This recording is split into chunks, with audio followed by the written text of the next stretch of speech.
नाही, दुधाला 40 रुपये भाव न देणाऱ्या सरकारचा आडगावच्या शेतकऱ्यांनी तीव्र संताप व्यक्त केलेला आहे। दूध सांडून आम्ही हा विरोध दाखवलेला आहे। आम्ही याच्यापूर्वी आंदोलन केलं पण दुधाला अजिबात भाव नाही। आज बघा हे बिस्लरीला केवळ 25 रुपये भाव आहे ना, आमच्या दुधाला 24 रुपये भाव आहे। म्हणजे याला उत्पादन खर्च 2 रुपये बी असणार नाही। आमचा उत्पादन खर्च 40 रुपये 35 रुपये आहे। तरी सरकारला काय कळत नाही का? सरकारला सारं कळतं पण शेतकऱ्याचं मरण हेच धोरण शेतकऱ्यांचं सरकारचं कोणतंही सरकार आलं शेतकऱ्याकडे चांगल्या दृष्टीने पाहत नाही। आज इथून पुढे शेतकऱ्याचा अंत पाहू नये आम्ही तीव्र आंदोलन करू। आमच्या गावामध्ये 95% शेतकरी हे दुधावर अवलंबून आहे आणि आज जर असे जर सरकार दुर्लक्ष करीत असेल तर आम्ही उद्या संभाजीनगरात तीव्र आंदोलन करू। याचा सरकारला कळेल याचा कसा हे होईल म्हणून परिणाम होईल।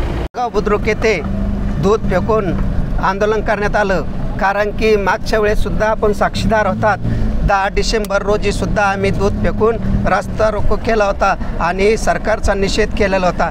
त्यावेळेस सरकारने आम्हाला 5 रुपयाचं अनुदान देऊ असं जाहीर केलं होतं, परंतु त्यासाठी सुद्धा त्यांनी आमच्याकडून 25 डॉक्युमेंट घेऊन सुद्धा शेतकऱ्याला विचारा तुम्ही आजसुद्धा 5 रुपये अनुदान आम्हाला मिळालं नाही।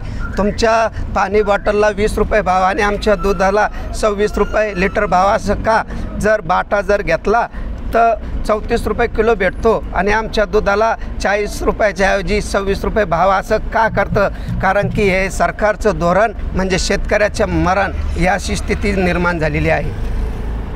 काय मागणी आहे आपली प्रमुख? आमची प्रमुख मागणी ही आहे की दुधाला सरसगट 40 रुपये भाव देण्यात यावा। नसता छत्रपती संभाजीनगर येथे जाणारा दूध पुरवठा हे 8 दिवसात पूर्ण जिल्ह्याचा बंद करण्यात येईल व गावोगावी जे दूध जातं ते सर्व घरातच राहील। कारण की आम्ही कोणालाही दूध देणार नाही।